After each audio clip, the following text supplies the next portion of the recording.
ଅଲିଭା ମନ୍ତ୍ରୀ ମୁଁ ତା ସ୍ୱାମୀ ଏ କଥାଟା ଯେମିତି ସତ ଆମ ଦୁଇ ଜଣଙ୍କ ଭିତରେ କୌଣସି ଦୈହିକ ସମ୍ପର୍କ ନାହିଁ ସେ କଥାଟା ସେମିତି ସତ। ତାହେଲେ ଅଲିଭା ପିଲାର ମା ହବାକୁ ଯାଉଛି ଇଏ କଥାଟା କେମିତି ସତ ହେଲା? ଅଲିଭା ତୋ ସ୍ୱାମୀ ଯାହା ପଚାରୁଛନ୍ତି ଏ କଥା କଣ ସତ? ତୋ ପେଟରେ ଯୋଉ ପିଲାଟା ବଢୁଛି ସେ କଥା ସ୍ୱାମୀର ନୁହଁ ସେ ଗୋଟେ ଜାଲ ସନ୍ତାନ। କହ ଅଲିଭା କହ। ସତ ଭାଇ ଇଏ କଣ ମୁଁ ଗୋଟେ ଧାର୍ମିକ ଲୋକ ଅଛି ବୟସ୍କ ସିନିୟର ସିଟିଜେନ ନୂଆ ସବୁ ଭଲ ନୁହେଁ। ଆରେ ବାବା କଥାଟା ବର୍ତ୍ତମାନ ଆମ ଭିତରେ ସୀମିତ ଅଛି ଜମା ବାହାରକୁ ନେଇକି ଆଉ ହେଇନି। ମୋ କହିବା କଥା ଏଥିରେ ଅଲିଭାର ଦୋଷ ରହିଲା କୋଉଠି? ଅରୁ ଅଲିଭାକୁ ବାହା ହେଇ ଯଦି ସ୍ତ୍ରୀର ପ୍ରାପ୍ୟ ଦେଇନି ତାହେଲେ ତ ଅଲିଭା ଅବାଟରେ ଯିବା ସ୍ୱାଭାବିକ। ବରଂ ସବୁଠାରୁ ଭଲ କାମ ହବ ଅଲିଭାର ଅବସ୍ଥା ପାଇଁ ଯିଏ ଦାୟୀ ଅଲିଭାକୁ ତା ପାଖକୁ ପଠେଇ ଦିଅ। ଏ ଘର ଛାଡି କୁଆଡେ ଯିବନି ଘରଟା କଣ ବାଇଚି କୋଠୁ ସଜାଇ ଦବ ତମେ କଣ ଭାବୁଛ ମୁଁ ଗୋଟେ ଭଡୁଆ?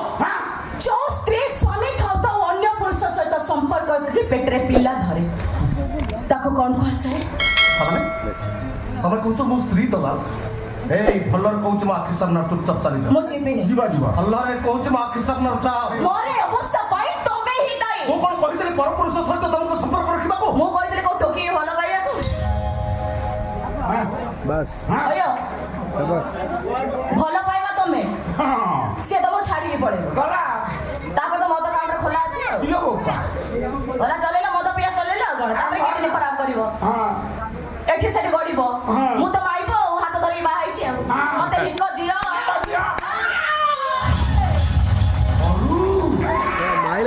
ତମେ ଯଦି କାହାକୁ ଭଲ ପାଏ ମହାପୁରୁଷ ହେଇଗଲ।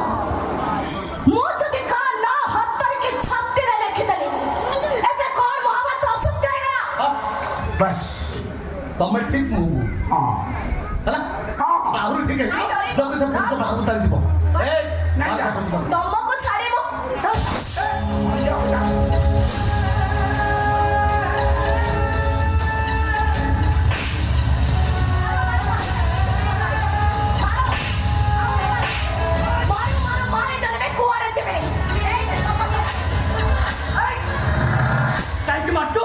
କାହିଁକି ମାରୁଛୁ ତାକୁ?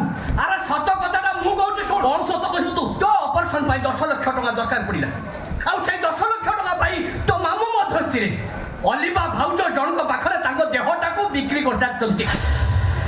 ତୋ ମାମୁଁ ଆଉ ସେ ଲୋକ ଯାହା କହୁଛନ୍ତି ଅଲିଭା ଭାଉଜ ତାହା କରିବାକୁ ବାଧ୍ୟ ହଉଛନ୍ତି। ଶୁଣ ଏବେ ବି ସମୟ ଅଛି ନିଜକୁ ସୁଧାରିନି ଆଉ ଯଦି ପାରୁଛୁ ନିଜ ସ୍ତ୍ରୀକି ସୁରକ୍ଷା ଦେ ତା ନହେଲେ ବହୁତ ପସ୍ତେଇବୁ ତୁ।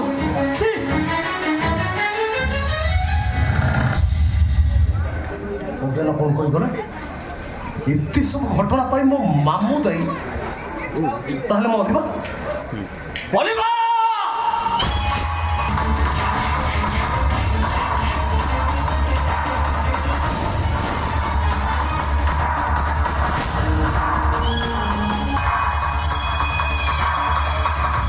ଆରେ ଯାଉଛୁ ଅଲିଭା ଅନ୍ଧଟାକିରେ କଣ କୁଆଡେ ଯାଉଛି କଣ? ଓହୋ ଥାନାକୁ ଯାଇଥିଲୁ? ଥାନାରୁ ଆଇଲୁ କଣ ପାଇଁ ଥାନାକୁ ଯାଇଥିଲୁ? ଥାନାକୁ ଫିଲ୍ମ ଦେଖିବାକୁ ଯାଇଥିଲି। ଓ ଥାନାରେ ଫିଲ୍ମ ଲାଗିଥିଲା କି? ଆଉ ତୁ ବାড়ি ଖିଆ ଜାଣିପାରୁନି? ଓହୋ ମୋ ତଥ୍ୟ ଦେବାକୁ ଯାଇଥିଲୁ। ତୁ ଜାଣିଛି ଆଣି ଆଉ ଏଥର ତତେ ସୁବିଧା ହେଇଗଲା ଆଉ। କଣ ମତେ ସୁବିଧା? ମୁଁ ଜେଲକୁ ପଳେଇଲେ ଫାଶୀ ହେଇଯିବି। ଫାଶୀ ହେଇଗଲା ପରେ ତୁ ବେପାର କରିବୁ। ବେପାର କରିବି? ହଁ ଚରିତ୍ରହୀନା